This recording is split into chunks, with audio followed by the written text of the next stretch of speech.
Welcome to the Dream Life is Real Life podcast. I'm your host, Hannah Hermanson. I know it might seem cheesy or cliche, but if you've got a sleeping giant inside of you, or you just feel like you're made for more, then there's no coincidence you landed here on the Dream Life is Real Life podcast. Listen, as a girl from small town Wisconsin who decided to go all in to her dream life vision, I know how crazy it can feel to chase after wild ideas. Since leaving my 9-to-5 job in academics back in 2015 to becoming a yoga teacher, a life coach, and now a digital nomad, currently living in Merida, Mexico with my husband and Labradoodle, I know that all the cheesy cliches are true. I've watched a lot of my dream life become my real life right in front of my eyes. Oh, and I've learned a whole lot about sales, business, and marketing along the way, and I want to share all of that with you. So here, you can consider me your friend and mentor. As a certified business coach, success trainer, international speaker, author, and copywriter, I've helped hundreds of coaches and entrepreneurs build, scale, and enjoy their online businesses. So here on the show, you'll find the real people, concrete tactics, and weekly motivation and inspiration to make your dream life your real life. I'm going to let you into the nooks and crannies of these dream lives and dream businesses and offer lots of real talk along the way. Because to be a true leader in whatever you're endeavoring in your life and to create a legacy that you're proud of, you need a tribe lifting you up with you on the journey. And I've made it my mission to be that partner with you. Because after all, we are all in this together. By the way, if you'd like some help improving your business and life, then we just might be able to help. Head on over to dreamlifeisreallife.com to learn more about what we do and how I might be able to personally support you and just continue this conversation in making your dream life your real life. All right, let's get to it. Today, it is Hannah here, zooming in literally for a little solo chat. A solo chat, I hope, doesn't mean that you're feeling solo or you're feeling alone, because today I actually want to talk about team, building your team. So this is something that you might have seen us doing recently. We've been hiring some new folks, and I've been obviously talking to other coaching clients and friends about this topic. And it's really been a massive shift in my mindset to think about team not being an expense, but rather having massive ROI. And I want to talk to you about the ways that I've been able to shift thinking, oh, if I hire a team, it's going to cost me a lot of money, to how we're running our team today, and how I obviously recommend all of you entrepreneurs and business owners to be thinking about building your team, again, not in a way that's an expense, but in a way that is going to earn you money. I mean, it's really the old way of thinking, right? That you have to have everything figured out. You have to have all your ducks in a row. You have to have a cubicle ready for someone. You must be like really far in your business, and you're just going to like hire someone to come in and like sit in your cubicle that's all put together and work for you. And you're going to pay them to like do that work for you. That is old school thinking. That is not the kind of thinking that's going to help you scale your business in 2021 and beyond, because that is a huge overhead, right? If you think about it the old way, having people sitting and doing work for you is going to cost you money. Now, of course, there are ways to think about, oh, if I hire a salesperson, or if I hire someone to do lead gen, or if I hire someone to do the money-making activities, well, then that's what you're talking about, Hannah. That's how they're going to earn me money. And no, I don't even recommend that sales is the first thing you delegate. I actually think that's one of the hardest things to hire for, even though they usually work on commission and you can obviously make those numbers work in a budget if someone's doing sales and they just get paid when you get paid. Okay, but sales is not the place I encourage you to start hiring, even though you might be thinking, I see where you're going with this, Hannah. Okay, but let's just take a pause here to think about, again, what hiring is not. Okay, hiring is not bringing someone in that you're going to babysit. This is not bringing someone in that's going to sit and do everything exactly like you tell them. That just makes you a micromanager. You don't have to have the cubicle, okay, the metaphorical cubicle ready when you start hiring. So don't be thinking about who can I plug in, who can do this work, okay? There's a book called Who, Not How. And the truth is, when you're thinking about what they're going to do and how they're going to work and what role they're going to play, you're thinking about what they're going to do. You're thinking about how stuff is going to get done. When you really need to be thinking about what's the energy I need in my business? What's the personality? What's the motivator that if someone came in here on my team, we could play together and be a stronger unit than just me alone. So really thinking about team, not being a micromanager. So that's the first piece. Don't think you have to have it all figured out and like you're going to put them into some really clear role. Like, all right, Shelly quit last week. Let's hire someone. No. That's not how it works as you're an entrepreneur, right? You want to be thinking about what are the energies you need to bring in, what's the momentum that you want to capitalize on, and who can help you go further faster. Like, who do you want on your team?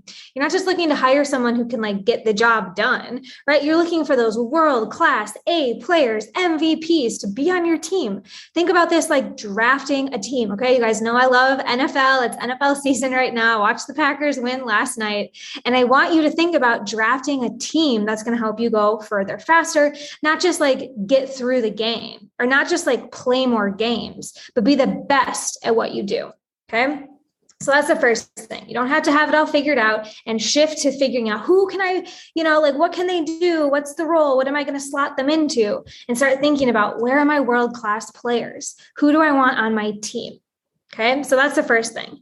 Now let's get into like the nitty-gritty logistics a little bit of hiring. Now, like I said, a lot of coaches especially first want to hire a salesperson. They don't love doing sales. They're kind of sick of it. They'd rather have someone come in and deal with objections, right? Be really great at sales. But the truth is, you as the coach, you as the program developer are probably always going to be the best person to sell your program. And especially when you're just starting out and you're the person like delivering the whole program, which we're going to get to in a minute. But if you're delivering the whole program, like sales is not the first thing you want to drop. If I were you, I would keep sales on the table as long as you can handle it, as long as you don't burn out, as long as you have the capacity to show up for those calls. Not even as long as you have time on your calendar. Because if you don't have time on your calendar to be doing sales activities, then you've got something very twisted that you just need to look inside your business at. Okay. But I really recommend you keep being the closer. You be that person on sales calls for a while. Okay. You can debate me on this, call me up, let's have a talk about it. But I really think being a salesperson is hard, but being a sales manager is even harder. Teaching someone everything you've learned and your energy is a really big challenge. And most business owners don't have the capacity to be a sales manager in their first 5 years of business. Okay. Now, that being said, how do we find team members that aren't doing sales that can earn us money? Well, here's the deal. It goes back to what I said with like looking at the back end and looking at what you're actually doing. One of our clients, Lindsay, she's had this goal to cut down her working hours from 50 hours a week to 20 hours a week. Now, that doesn't just happen, right? When you're running a business and you have clients and you've got this momentum building. So we've been reverse engineering. How do we cut back on time? Now, for her, hiring was exactly how to do that. Okay. So we started to reverse engineer. What are the things that are taking up your time that other people can do for you? Right? Like managing your emails and taking some client calls and posting your social media and writing your copy. All these things are things we're taking off of her plate so that she has already cut out 20 hours from her work week just by hiring folks. Okay. Now, the same thing is true for you. How are you going to make more money? You're going to get more time back a lot of times. So you hire a VA, not for like the hourly, calls they're going to book for you, but for the hours you're going to win back as the CEO, as the coach. Okay. So the mistake I see people make is they hire a VA or they hire someone to do their emails. And then they just think, okay, great. Now I have that time back and I can go chill. I can only work 4 hours a week or whatever sexy thing, you're thinking of. which you can get to, right? But that's going to take more hiring to get to that place. So the trick is when you hire, you immediately take that time back directly into income producing activities. So this is what one of our clients, Lisa, did. When we started, our team started doing all of her content and writing emails and taking over her social media. She took all of that time to go develop a new program in her zone of genius, right? So she had all these hours back in the day, instead of just saying, great, like I'll clean my house now, which fine, you can do. But if you want your employees to make you money, then you let them do the hourly tasks that are costing you money. They would have cost you time and money anyway if you were doing it, right? So it's much better to pay someone an hourly rate or a monthly retainer to like do the stuff that was already costing you money, because your time is your most precious asset as an entrepreneur and in your zone of genius, okay? So you hire them, you get them going in that groove, and then you take a step back so that you can focus on higher level income generating activities. You can write your book in that free time. You can develop a new program. You can, continue to hire coaches to do the work. So you keep stepping back and you get your clients better results because they have more experts in your program, right? So like I said, for Lisa, she took all her hours that she was doing marketing, typing, hashtagging, blogging. She took all those hours to create a new program that's added a new stream of income to her business. Okay. So our other client, Lindsay, she's taken tons of hours off her plate for family reasons, for one. And the other piece is that she's launched a group program. So she's taken all of the content that she already had created for her coaching, and she's now set up a group program. Again, an additional passive stream of income that she would not have had time to do if she had been all alone, if she had been a solopreneur. So keep in mind, there's going to come a time in your business when you don't have time to do it all. And you might, delight in thinking, oh, I'll just, keep pushing myself, or I'll just hire someone to take these tasks off my plate. Great. But before you start choosing which things to take off your plate, take a look at what has the most bang for your buck. Okay. So what are the things that take the most amount of your time and energy? What are those things? Okay. A lot of times it comes down to like client one-on-ones and content creation. Okay. Again, we're going to kind of let sales stay there because it's so powerful and the lifeline of your business. And you might even want to do more sales calls once you like get into the groove and learn how to love sales, right? Maybe we can do another podcast on that. But take a look, and in your schedule, what is costing you, business owner, the most time and energy? Those are the things you should find experts to come in and be better at than you. Hire them, pay them hourly, give them that monthly retainer. And then the next thing that you look at is, where is the most ROI? What are the income producing activities? And how can you turn up the dial on that? Okay. So like for these two examples I told you in our clientele, they saw, I have a huge opportunity to be making a lower ticket program or a group program with all these people who want to work with us. Like that is the lowest hanging fruit for more cash flow that I want to make happen.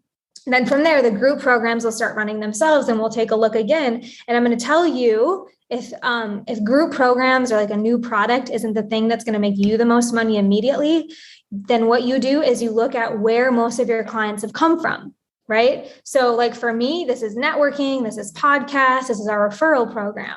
So as soon as we hire someone, I'm using that time and I'm putting it in my calendar, like outreach, network, speak, right? Like I'm literally filling it in my calendar with those income producing activities because I'm not doing the other stuff. And I'm already used to working, 4 hours on Monday. So I might as well use one of those to do income producing activities. And again, this comes back to that mindset shift, not that, oh, I have to hire and it's be so costly and I have all this money going out, right? But great, that person in at this rate means I can go 10x my income, means I can go hire even more people so that I keep stepping back into my zone of genius and taking out all these little things that are costing me, yes, time, but energy, momentum, inspiration. You guys know, if you're wasting all your time hashtagging and cold calling or whatever things you might be trying to do that someone else could do better than you, right? That's costing you money and energy. Because man, the days that I spend doing stuff that my VA does now, like emails and back and forth and scheduling, I was drained. I was totally drained. I didn't have time to sit back and thinking about my next program. Can you guys relate to that? Or any of you guys at that point where it's like, I don't even know what I would do because I'm so burnt out. Like if I had time back, I would nap.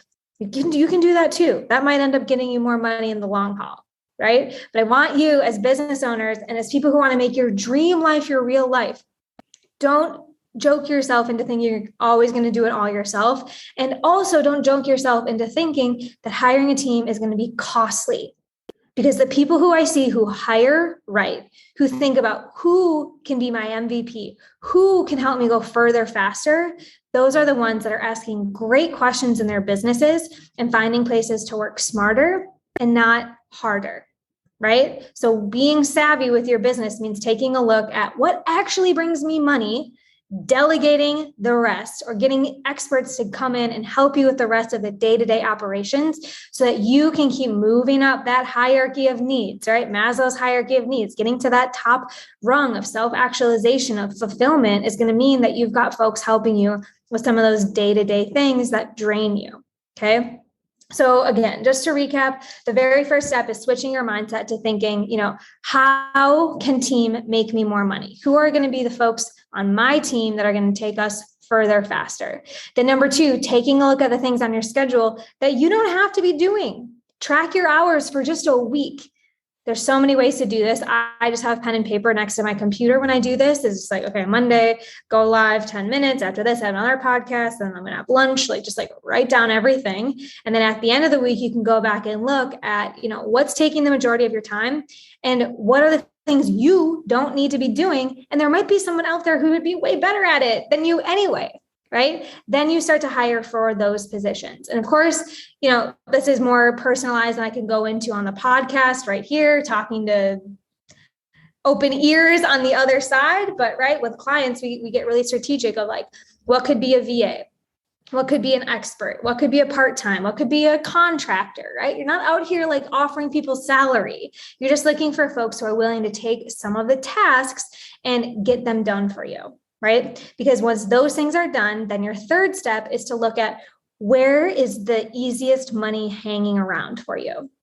And so often we don't even know where this is until we get out of the weeds of day to day, we tracked our hours, we get some space back in our calendar, and then we start to look at, is this developing a new program? Is this doing your TED Talk? Is this writing your book? Is this hiring other coaches so that your program becomes even better and you get even more time back, right? What are those things that you then turn around and use your time for because your team is taking care of the time sucks, right? So your team can make you money. In fact, they should.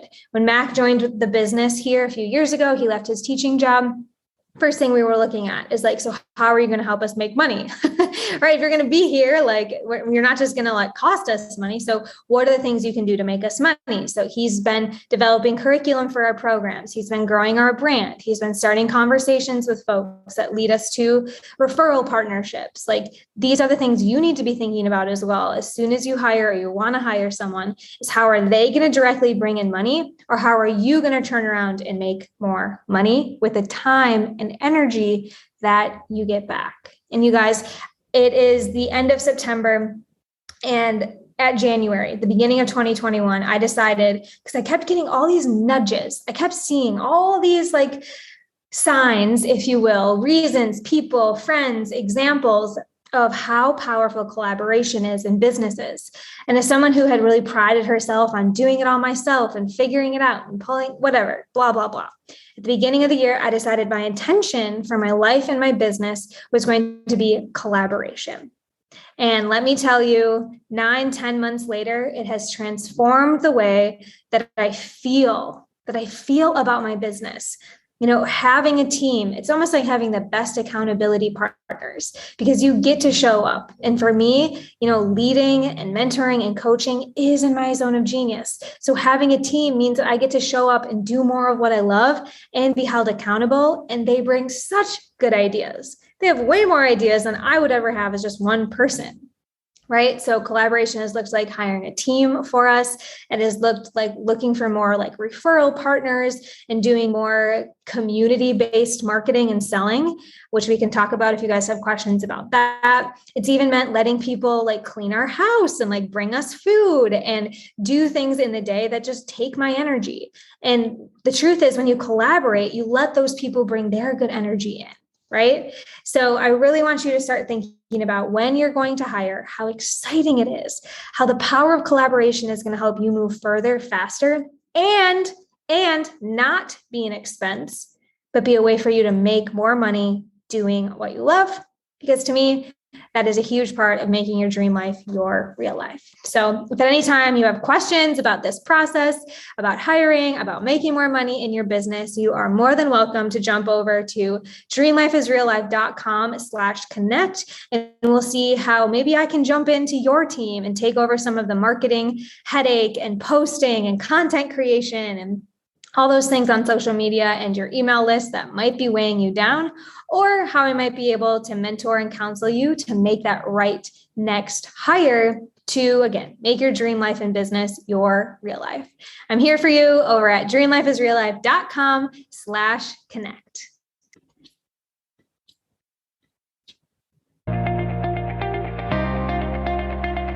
And don't forget to hop on over to dreamlifeisreallife.com/show for specific goodies that we talked about today and access to continue the conversation with these guests as well as myself. I cannot wait to see what you create. Until next time.